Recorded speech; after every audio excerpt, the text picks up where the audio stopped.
Hello, my friend Vanessa is sharing all kinds of inspiration in today's episode. And I love that the women that I've interviewed this season are real with their business journey. This is especially for my aspiring new entrepreneurs. Yes, it's hard. Yes, it's fun. Yes, you will learn. And yes, you can pivot and figure it out along the way. And my girl Vanessa's story is real. She started her events business, VV Social Events, in 2014 and leveraged her experience to launch something that really sparked that light in her with Hush Chicago, a full-service event production and marketing agency tailored to the cannabis community. I've known Vanessa since the beginning and have been excited by everything that she does each step of the way. So enjoy my chat with Vanessa. All right, another amazing Latina guest for the podcast. I'm so excited to have my friend Vanessa with us today. We've known each other for, I don't know, is it like definitely over 5 years, probably around like 7. But we met, like most of my guests on this podcast, we met in the wedding industry because of the wedding industry and just connected and continued to have a relationship. And so I'm so excited for her to share her story and all the pivots that she has taken in the past 5 years. So why don't you go ahead, Vanessa, and introduce yourself? Yeah. Well, first off, thank you so much, Karina, for having me. It's an honor to be here, so thank you. For those of you who don't know me, my name is Vanessa Valdovinos. I am the founder of VV Social Events, and I'm also the co-founder of Hush Chicago. I can't wait to dive into your new business, Hush Chicago. But before we do that, why don't we talk about what has brought you to where you are now? So tell me your story, let's start from around maybe high school or college when you started thinking about working for yourself. All right. I attended Columbia College, Chicago, and I was studying photography and a concentration in fashion. So I was doing a lot of freelance work, and I started working for a salon. And the reason I wanted to work for a salon specifically was because I wanted to establish a team. I wanted to see who was the best hairstylist, who was the best makeup artist to be a part of my team for my fashion shoots.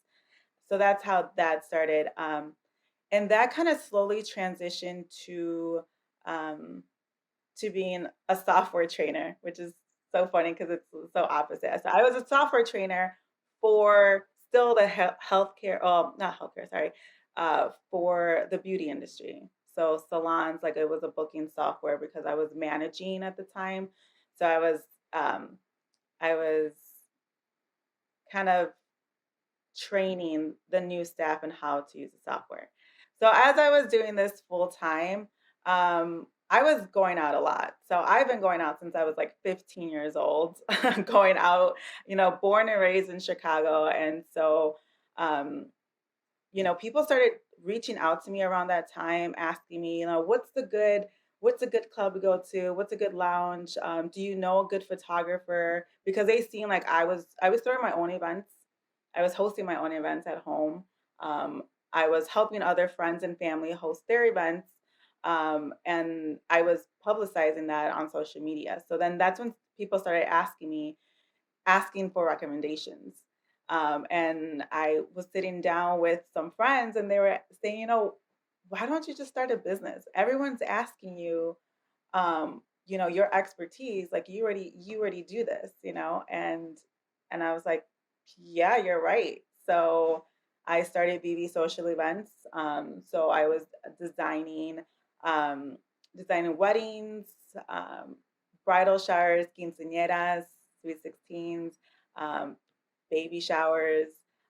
So I was designing and I was planning. And yeah, so that's how that BB Social Event started. And that's when I met you. So that was back in 2014. And so I met you at a networking event, Thursday Therapy. So that's how that started. Yes, we did meet at a networking event, and I feel like whenever I meet like other Latinas, like you and Mariana, who is a guest on the podcast already, we're just like, okay, let's hang out, let's chat, let's give our like give each other business.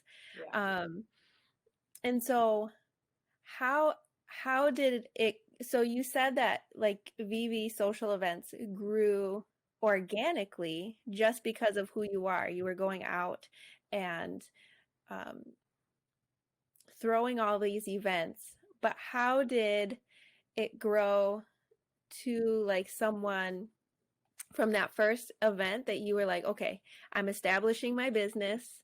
Like, I'm not taking this from, or I'm not just doing this as a hobby, but I Mhm. want to actually invest more time, more energy, more resources. Like, what was that shift, or when did you decide to do that?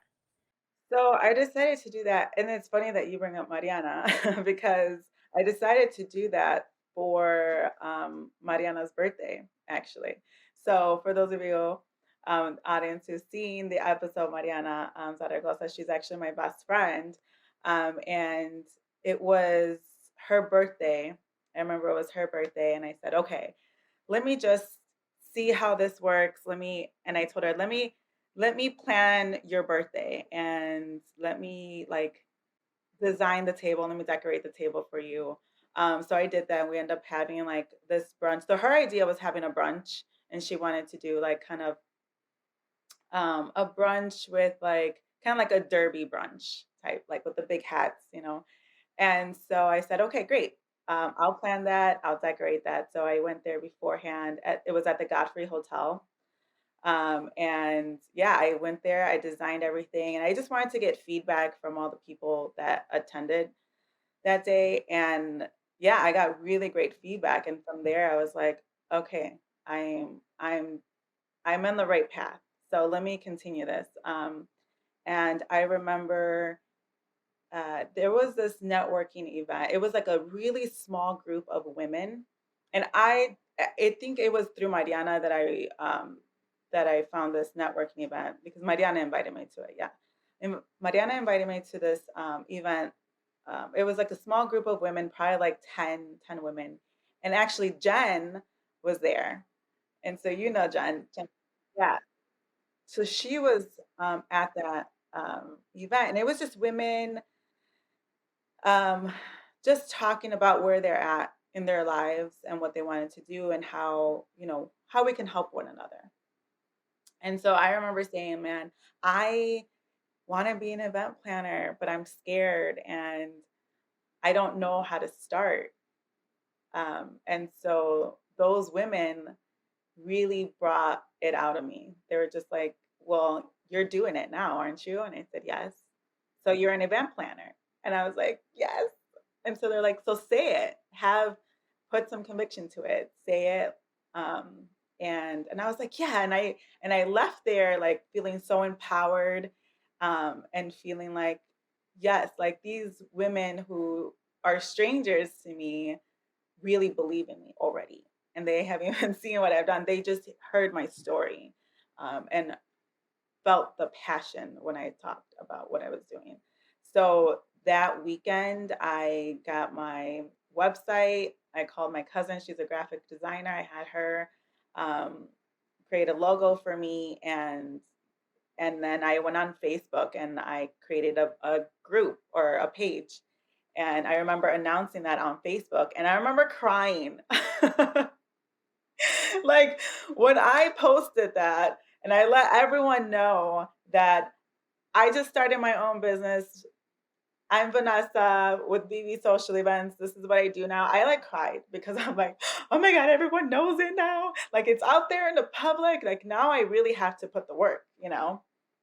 Um, but that was it. That was the most scariest part is to actually let everyone know. And after that, it was like, oh, it wasn't bad. It's fear, and fear it's non-existent really. You just have to push through.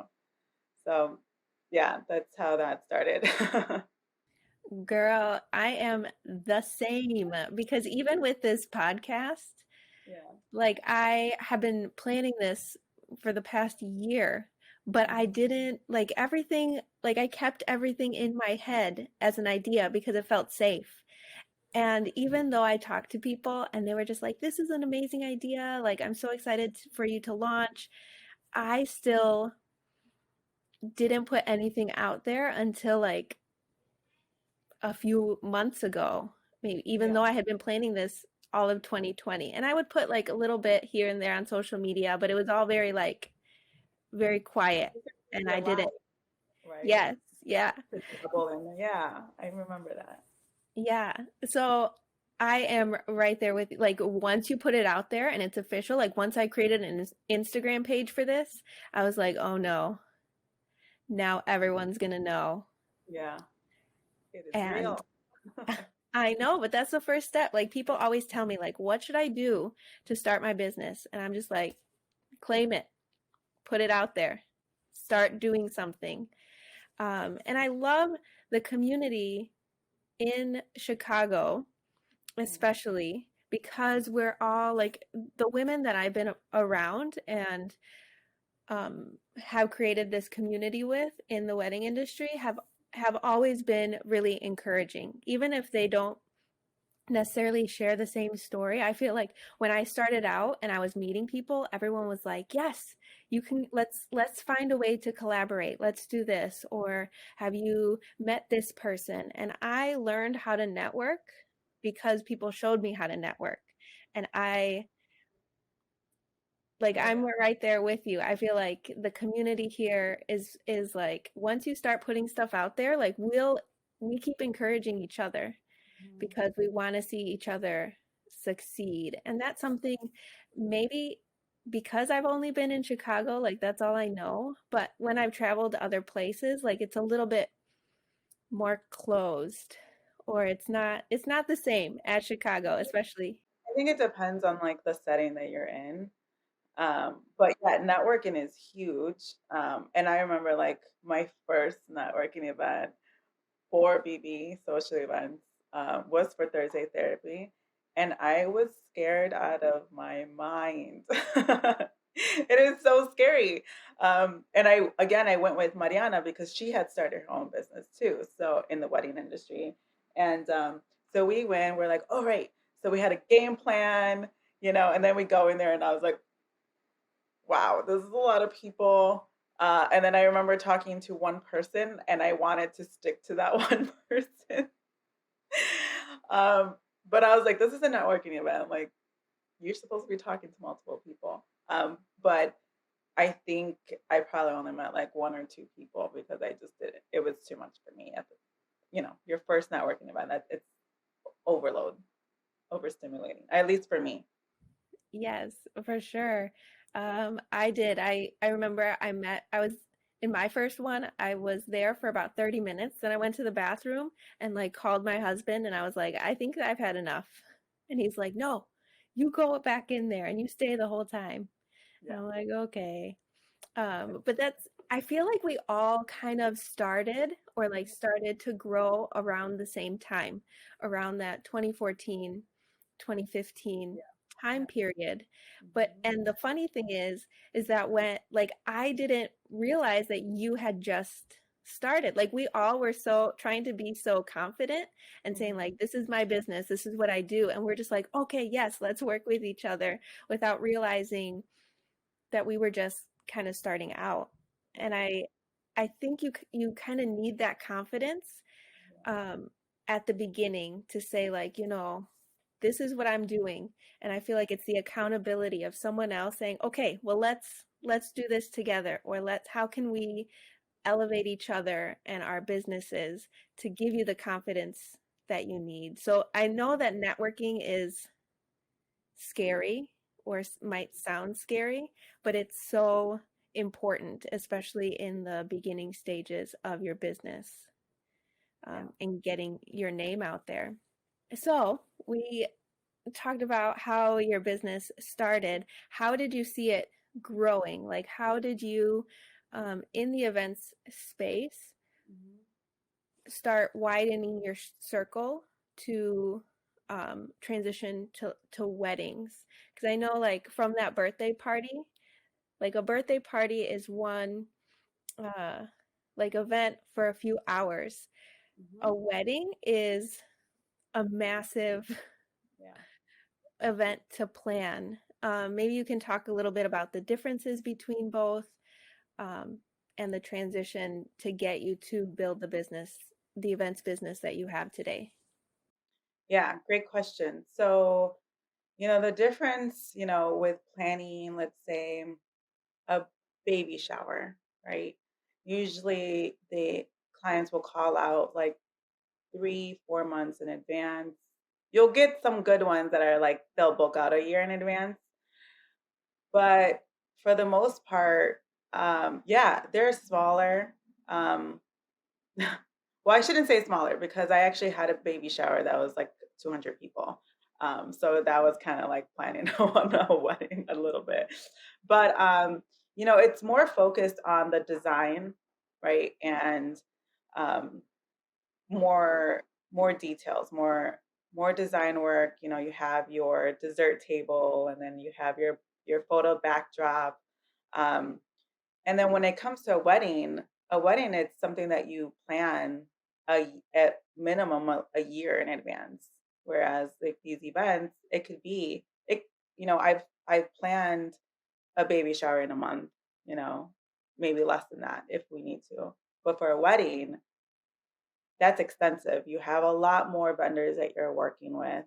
You have a lot more responsibility. This is someone's wedding. It's not like something you can redo again.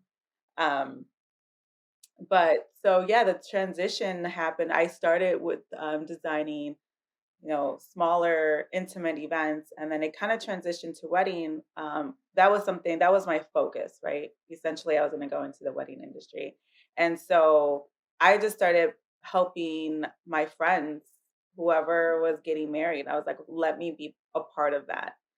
So I was doing that in the beginning for free. Then that kind of branched off to, their friends or whoever was attending their wedding. They saw, the work that I was putting in and, being the day of wedding planner, people see that you're working because it is work. There's a lot that goes within managing the day of a wedding. You have to make sure that not only the bride and groom are happy and they're doing what they're supposed to be doing, which is having fun with their guests, right, and not having to worry about anything. But then you also have to be in charge of the guests and all the vendors and all the design work, making sure everything runs on time, and then being the liaison for everyone. Um, so yeah, and then just working in weddings has been great. I've actually worked with a lot of other planners too, assisting them. Which so going back to what you said, like it's great that we have this community where we're so receptive to collaborating and helping one another. And I think it's really big because, you know, I've also seen where, there's that competitive edge, right? Because, there's other planners in the wedding industry too, but, there's it's different clientele. There's so many weddings that are happening, so that requires a lot of different planners. So it's been really great to collaborate with the the wedding industry. Yes, and I feel like whenever we have worked together on a wedding and I know that you're going to be there, I'm always like, okay, I'm going to be okay. Like, because a wedding is a very stressful day, and it doesn't matter, like I'm over 10 years in this wedding industry, and I still get nervous, or like I am like going through my checklist to make sure I have everything, and I still wake up with like, oh my goodness, am I going, like, what if something goes wrong? And we're always like plan A, plan B. But when I see someone that I am, like, that I trust and have worked with before, I'm just like, okay, we got this. We're going to be okay. And I like what you said that um like how it's really good to have that network of people in your industry, because I feel like it's a limiting belief to think like to have that scarcity mindset, to think like, "Oh, I can't collaborate because then I'm giving business to somebody else, or what if they take business from me, or what if they get a wedding and I don't get a wedding?" And I feel like what you said, like there's plenty of weddings, there's plenty of work to go around for everybody. There's different clients, there's different personalities, that I think it's beneficial when we actually do work together, because we can bring our own person. I feel like, especially as Latinas, because we can speak Spanish, we like I have been asked to assist or specifically be a photographer for clients that have families who one side might speak Spanish, the other side might speak English, and it's always beneficial to know who those people are that you can collaborate with, who can help make the whole wedding party, wedding guests feel at home and feel comfortable. Um, so I like what you said.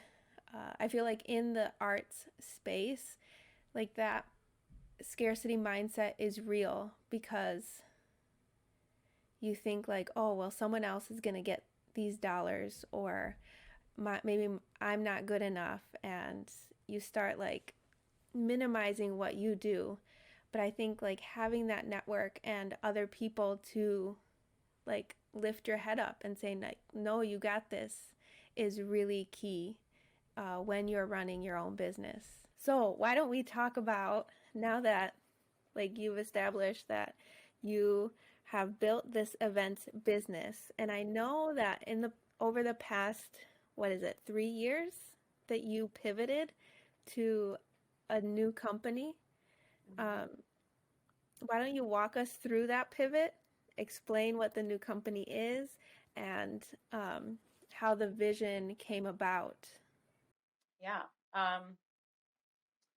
So I'm trying to think like how there's so much to tell. Okay, so um it was 2018, so already 4 years into VV Social Events. 2018, where my friend, she called me and said, "Hey, um, I'm having a birthday dinner and I'm only inviting 10 of my closest friends." And I said, "All right, I feel special, thank you." And she's like, "Well, it's not just any dinner, it's a cannabis infused 5 course dinner." And I was like, "Wow, what?" Yes. So that blew my mind. And I was like, "Yeah, I'm in." So I go to her dinner party, which was at the chef's home. So we go there, and she's the only one I know. Her and her boyfriend were the only people that I knew within that group. So I go to that dinner, and we're having, these infused meals, and then in between each of the course, there were joints that were being passed around. And I just remember thinking at that time, where I was with VV Social Events, I was kind of on the fence whether I knew that I didn't really know if I wanted to do weddings. I'll say that. And I was trying, I love designing and I love planning, but I wanted to find my niche because I felt like I was doing so much. I was, doing the baby showers and doing the quinceañeras and doing weddings and doing this. And I just wanted to find my niche and I just didn't know. So when I went to this dinner and we're having this meal, we're smoking and we're all laughing, we're having really great conversation. I kind of looked back and I was like, this is it. This is a space that I want to be a part of. This is my niche. Um, and I remember talking to my friend, the birthday girl, that night, and I said, I think this is what I'm going to do. I don't know how I'm going to do it, but this is it. And she goes, you would be so awesome at this. Yes, perfect. And so then I met up with Kay, who you also know, who was in the wedding industry. So Kay, at that time, was was also doing. She was a photographer, so she was doing wedding photography events. And at that moment, she was doing marketing for different businesses, local businesses in Chicago. And me and Kay, we've known each other since 2006, and we kind of lost contact for like maybe 10 years, and we actually reconnected through one of the wedding networking events. And so we reconnected. I went to this dinner, and we were just like, let's catch up. And so we had a date by right off the lake, Lakeshore Drive. Had a little picnic. We had a big box of pizza, and we were just talking about, where we were in our lives and what we wanted to do. And we sparked up a joint, and it was that conversation where we both, she had also started Walks with Indica, where she started talking about cannabis, and just like the starting point of like cannabis, for like cannabis 101, I'll say. And she was doing this while she was walking her dog Indica. Um, and so yeah, we started researching more about, where cannabis was, because at that time it was medicinal. So Illinois was a medicinal state, and we were trying to see like, okay, well, what events are going on right now? So the events that were going on were more underground events. There were kind of like flea market style events, or just business networking events. And so there was nothing in between. There was nothing that was social about them, really. So we saw a really big gap within the industry where it stood at that time. And we were just like, we can do this so much better. Like, we know the type of vibe that we would want, because Kay and I were similar in a lot of sense, where like we know the type of music we like, we know the type of feel, the vibe that we like. And so we would go to these events, and we're just like, no, this is not the space that I want to be a part of. I want to create this space. So yeah, that's what we did. And so in one weekend, we were just like, let's do it. Let's do a marketing and an event production firm for the cannabis industry. So in one weekend, we were so hyped up about it. In one weekend, we designed our logo. We bought our website domain. We got it all done in a weekend. And so we knew that we wanted to do marketing and event design production. But we would still have to figure out like how we were going to do that, because again, we were just a medicinal state. In the meantime, we also created a Chicago and cannabis inspired jewelry collection, which is like one of the pieces that I'm wearing today. Yeah, so we were just like, okay, let's brand ourselves, let's market ourselves. And so we created the social media, we started marketing, but we kept it on the hush. So no one knew who was behind the brand.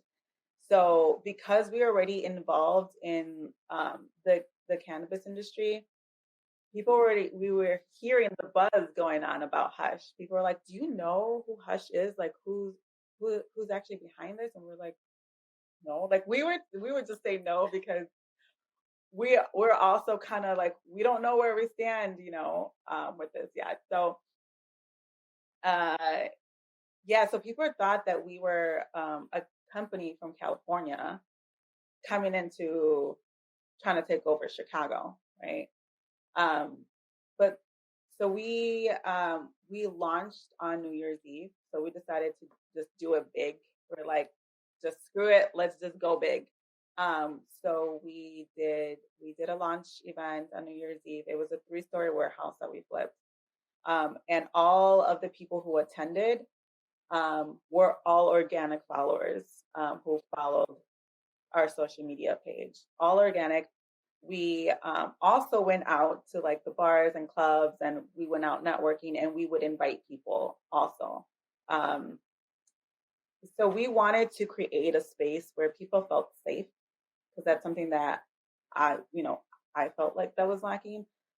It's a brand new industry. And so we wanted to not only have a full on guest experience, but also educate people because it's so new. Um, we so education is really big for us. So um, our New Year's Eve event, I'll explain that a little bit more. So it was a three-story warehouse that we flipped. We had a live Mexican artist. I don't know if you know Tubzilla, but he's a really big graffiti artist here. Calligraphy, graffiti artist.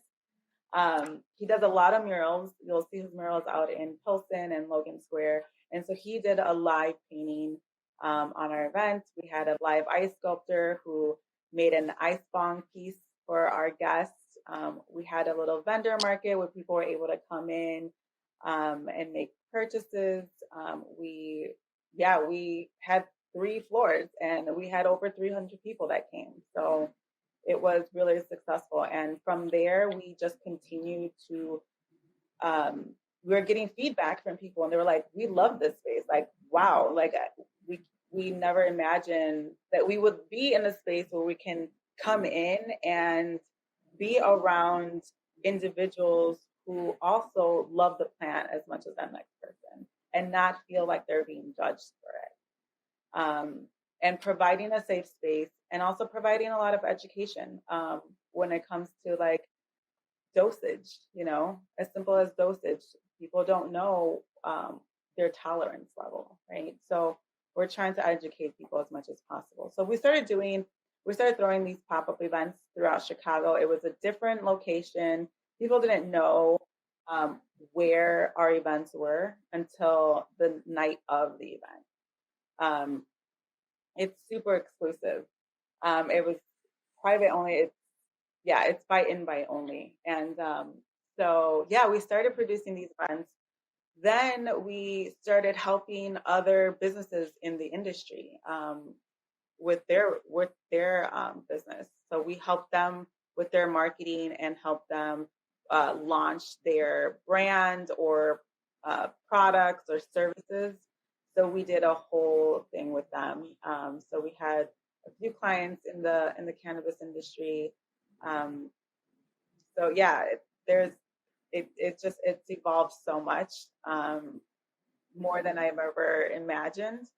And it's been such an amazing journey. And now we are not only medicinal, but now we're a recreational state as well. So we became rec on New Year's Day, 2020. Um, so we had a really big launch party, or not launch party, I'm sorry, New Year's Eve party for that. So it's been really great. And with COVID and everything, we had to pivot. Obviously, we can't do any more events, but we have our marketing, so we do still have clients, and helping them with their social media, website, logo design, all that.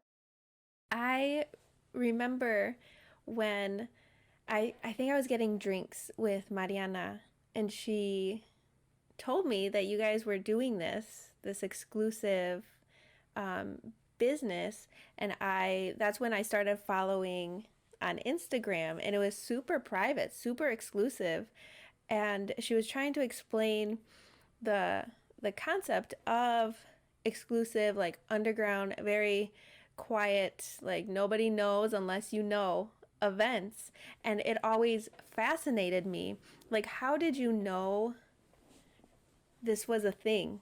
Like I understand like that desire to be part of something that is like hush hush, and but how, like I'm always interested to know, like how did you guys know this was like the next big thing? Hmm. Well, one, we saw it ourselves. We saw like I said, it was a medicinal state at the time, and we were just we were doing a lot of research, where Illinois stood and who's doing events and who's doing what, and no one was doing anything. So we're just like, we know that there was other states that were becoming were legalizing it. So we're just like, it's only a matter of time that Illinois is gonna soon become recreational. So um, we just knew, and we saw the gap, and we know based off of our experience what we're able to contribute to the community. Also, one of the big things that we see too is that because cannabis is such a booming industry, that it's being overpowered by MSOs, white corporate America, and you know, the not giving the proper, what should I say, not giving the people, and when I say people, people of color, Latinos and Blacks, who have been affected by the war on drugs. They're not giving them the opportunities to be a part of this industry. And that's something that we were seeing too, when we were going to these events. That is one of the biggest factors why we created Hush, was because we're just like, okay, well, we know that we want to help minorities in this space. And sometimes there's some that don't know what we know, right? And things that they know that we don't know. So like, how let's all come together as a collective, um, and get a piece of this pie, right? That is well deserved for the community. And so that's something that's huge for us as well. So we work specifically with minority owned businesses and social equity applicants as well. That's amazing. I always love how the Latinx perspective is also brings in that piece of education, because we have been affected by not being represented. And so we understand that the more education that is out there, the more resources are out there, like the more people are going to come up alongside us and continue the work to have more representation in the spaces um, that we're in. So what would you say is the foundation of the message that you're wanting other people to take away from this business that you've built? That we are a part of a bigger purpose. This has cannabis has been around for so long, and we're trying to destigmatize cannabis. It's been a big stigma for so long, and um, one of the things why we created the jewelry collection is because we wear them as emblems to represent the power of this plant, and to open up conversations. Even in our events, these conversations are happening, of how people are being affected by this new industry, and not just this new industry, but for so long. People have been incarcerated for having a miracle plan on them. And the thing is that people are making so much money with this new industry on cannabis when there's people that are still in jail because of it. So, at the end, we're part of a bigger purpose. We are here to represent the people of color and to help them, um, just to build this community. And, right now, in Illinois, the majority, actually, I would say like 98% of everything that is owned is by white people. So that needs to change. And in order for it to change, we need to come together as a collective and help one another out. I love that. I love that. I feel like once it became recreational in Illinois, I feel like my social justice mind like went on, and I'm just like, what about the people that have been affected negatively in the past? Like, when are they going to be released? Or like, we need to be talking about that. Like, And don't yes, get me wrong, there are some programs where they're helping to expunge records. They've expunged. I think I am not even going to throw a number out, but I know they expunged a lot of records here in the state of Illinois, and it's happening across the board. But there has to be there has to be more. Like we have to do more for the people who are already incarcerated. So yes, for sure. Thank you for sharing that. I feel like that is so inspiring for people to hear that, especially if they've only heard or have preconceived notions that are like negative towards or around cannabis. I feel like this is a good message for people to be hearing and start their education on cannabis. Um, so with all of my podcasts, I always want to be able to inspire and elevate the next generation, whether it's like the next generation, meaning people who are uh, graduating college, who are graduating high school, or even like as parents raising kids and how they can elevate them um, in the future and like now as they are young. So I want to ask, as a Latina, how have you like worked through your like past ideas, patterns, any limiting beliefs to get you to where you're at now? uh, yeah, I think that's something that you work on every day of your life. Like it's not like, oh, I'm all better now. I just healed all my limiting beliefs. That's still something that I'm still working on. It's a daily process, but it's also being conscious of who you really are, to like really look deep within yourself and think back to when you're a kid, when you're like the most happiest. And so I find like my happy place. Um, but there's a lot of, for me, it was a lot of habit tracking to like really determine like why I was doing certain things. Was it because it was something that came out of me specifically, or was it because I was told as a child, like, this is how you have to do things, you know? Um, So yeah, one of the like limiting beliefs that come to mind now is, and it's funny because it's kind of like a full circle right now. Um, our parents did the best that they can do with raising their children, right? And I know that now as an adult.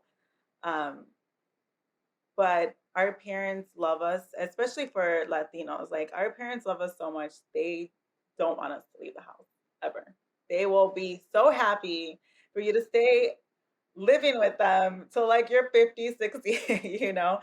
And one of the living beliefs that my parents are trying to instill in me, and I kind of thought that was, they love me so much that they wanted to shelter me from the craziness of the world, right? Like all parents. And when I was asking them, like, I think I'm gonna move out now. I think I'm thinking about moving out. They're like, it is hard out there. Like you're not gonna make it. It's gonna be, you can't you can't handle it now. It's gonna be worse when you leave. And they really instill the fear in me to be like, wow, I'm really not gonna make it. Is it that hard? And they were saying, you have to get a full-time job and another full-time or another part-time job to like make ends meet. And I was just like, no, I have to push through. And I pushed through, and I realized like it was them just being fearful for me, you know? Um, and I say this to my friends who are parents now, like, don't instill these fears that are coming from you, you know? Them being kids, they want to explore. They want, they're sponges. They want to pick up everything, and let them do that, even if they struggle, even if they fail, they're going to pick up and just start again. If you instill fear in them, then they're going to second guess themselves. They fail once, and then that's it. They don't want to do it again. I found that was something that I was doing as a kid, was because my parents were so sheltered that I do something and I failed, and I'm like, I don't want to do it again because it's scary and I don't like that feeling, instead of being, you know, we talk about babies when they start walking and they fall and then they get up and you're just like, you can do it, you can do it. And like you're like cheering them on and you get them excited and then they actually do it. But as adults, we don't really have that, right? We don't really have like you fail and someone's going to be there to like help you, cheer you on. You are your own cheerleader. So definitely looking within yourself every single day and not allowing someone else to be that cheerleader for you, because you are your own cheerleader. And I know we're our own worst enemies too, but that also comes from fear. And fear does not exist. It's just all in our minds. Oh my God. I don't know what to say. I feel like I've always known that, like from my parents, like I also was super sheltered, Mhm. and but I never actually vocalized that or like heard someone say it like you did. Um, I've only known that I want something different for my kids and that I'm um, shifting the way that I parent that's different from the way that my parents guided or sheltered me. Um, but I don't think I've ever really vocalized it in the way that you just did. And I think that is 100% spot on. Um, so thank you. Thank you for saying that. I feel like that's a limiting belief that a lot of people don't really um, work through or understand or realize Yeah. until later in life. Yeah. Um, It's funny because I was such a rebel. I was I gave my parents the hardest time. Like, they have three kids. I'm one of three. And I was probably like the worst one for them because I kept I don't want to say I didn't believe them, but they would tell me that I couldn't do something and I would do it anyways all the time. So, you know, I would just always take risks regardless of what they would tell me. I don't know why I was like this, but I was always that way. And I would get in trouble all the time for doing that. Um, but now they look back and they're like, oh, okay, you knew what you were doing. I was like, yeah, if you allow me to be who I am, my authentic self, instead of holding me back and pulling me through. But I know it comes from love. So I know that now. yes, exactly. Um, that is that is great. I'm thinking back to like how I can see because I feel like I was opposite. My parents were like super sheltered with me, and I was always like, okay, I believe you. I'm just not gonna do that. Um, but at the same time, I was always like, they always taught me to believe in myself, and I'm like, how do I make those two? Yeah, How do I make those two like coexist in my head? Like it doesn't make sense. yeah, Um, yeah. so yeah, it's a lot to work through. Um, but I love that like despite that, like you still have persisted and believed in yourself and are doing some amazing work, especially that like work that might um not to sound cliche, but like go against the grain or the norms, societal norms. But it's like important work that you guys are doing. So I love that. Thank you. Um, is there any inspiring feedback that you've received, whether it was in high school, like from a teacher, college, that has like always stuck with you? Or like even in the wedding industry through jobs, that it was like, okay, someone gave me this great advice and it's always been with me. Hmm. I have received a lot of great advice, but I think more as an adult than as a kid. But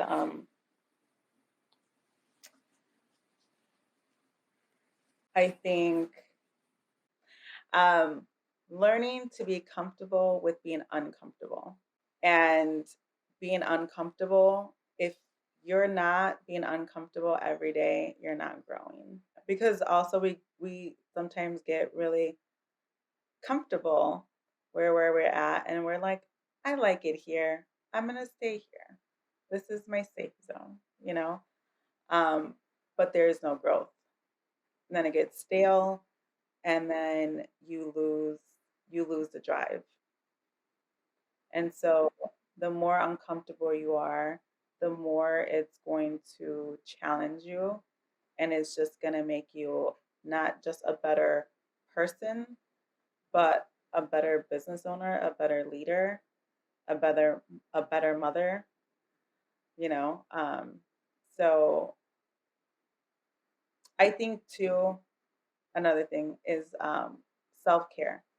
Right now, more than ever, self-care is absolutely the most essential that we can do, because it goes back to being that better person, you know, that better leader, a better mother. Is if you're not good with yourself, then you can't be good with anybody else. Everything else is going to trickle down. It's a domino effect, but it starts within you first. And again, that's something that I'm working on every single day. 100%. 100%. That is great advice.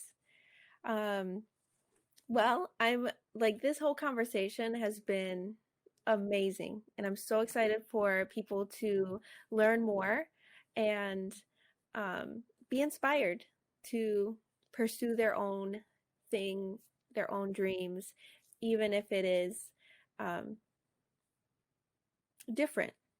Like, I Mm-hmm. feel like things are shifting and there's more room and more acceptance for people, especially the younger generation, Yeah. to come to the table with like bold ideas. Um, so, why don't you tell everyone where they can find you? Social media handles, website, everything. Yeah.